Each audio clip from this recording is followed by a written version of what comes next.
Il existe des lieux que le temps n'efface jamais vraiment. Des lieux discrets, presque oubliés, mais dont chaque pierre porte encore la mémoire des siècles. Au cœur de la Bourgogne, dans le village de Bresse-sur-Grosne, se dresse une chapelle.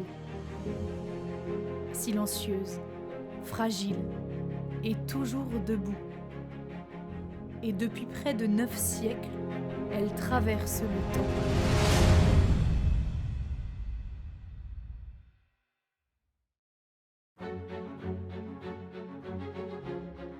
Construite au XIIe siècle, la chapelle s'élève depuis des siècles au pied du château.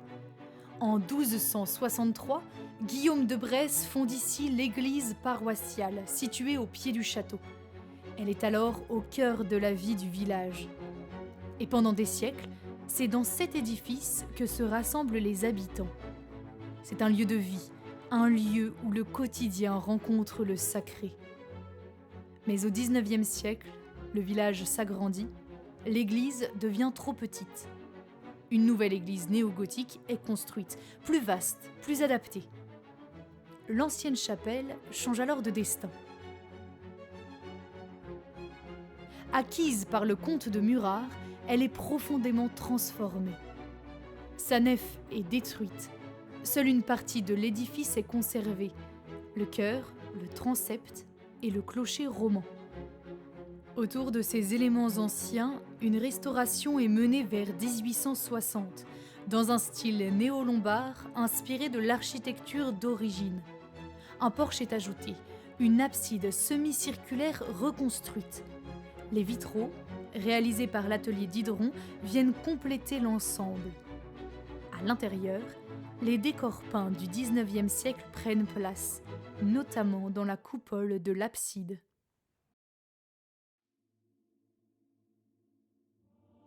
Ces murs épais et solides ont été construits pour durer. Chaque pierre a été posée à la main, chaque détail pensé pour traverser le temps. Aujourd'hui, ce qui subsiste est un ensemble unique. La croisée du transept surmontée d'un clocher à 2 niveaux, un toit couvert de tuiles vernissées, une tour élégante percée de baies géminées en plein cintre, ornée de lésènes et d'arcatures lombardes.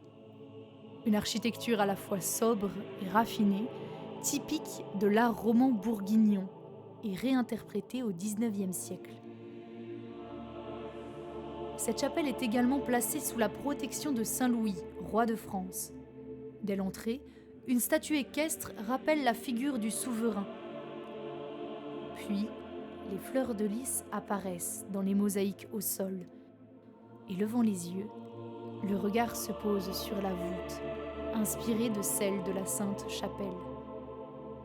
Un vitrail dédié à Saint Louis laisse entrer, avec retenue, une lumière colorée, comme pour ne pas troubler le silence de ces lieux. Ici, tout invite au recueillement, à l'écoute, à la mémoire.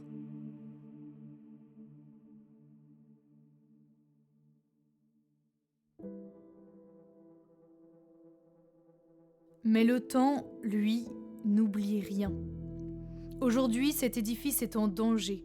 Année après année, la chapelle s'est fragilisée. Les toitures sont fortement dégradées.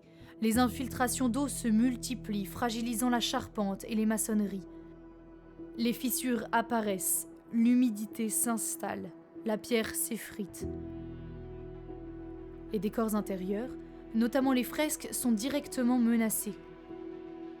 Ce qui a résisté pendant des siècles pourrait alors disparaître en quelques années.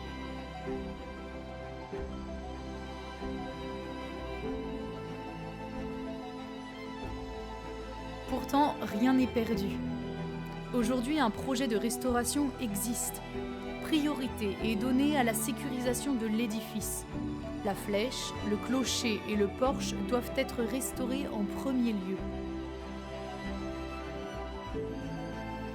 C'est un projet pour préserver, pour restaurer, pour transmettre. Il s'inscrit dans une volonté simple.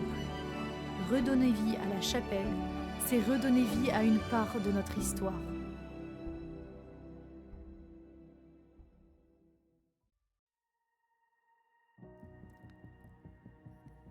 Cette chapelle n'est pas seulement un monument, c'est un témoin de près de 9 siècles d'histoire locale. Un lieu qui a vu vivre, prier et évoluer des générations entières.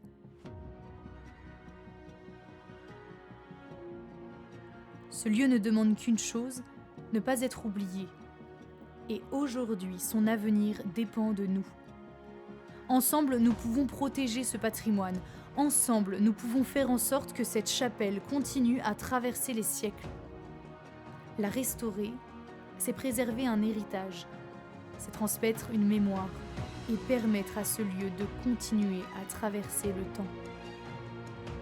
Son histoire n'est pas terminée, elle ne fait que commencer.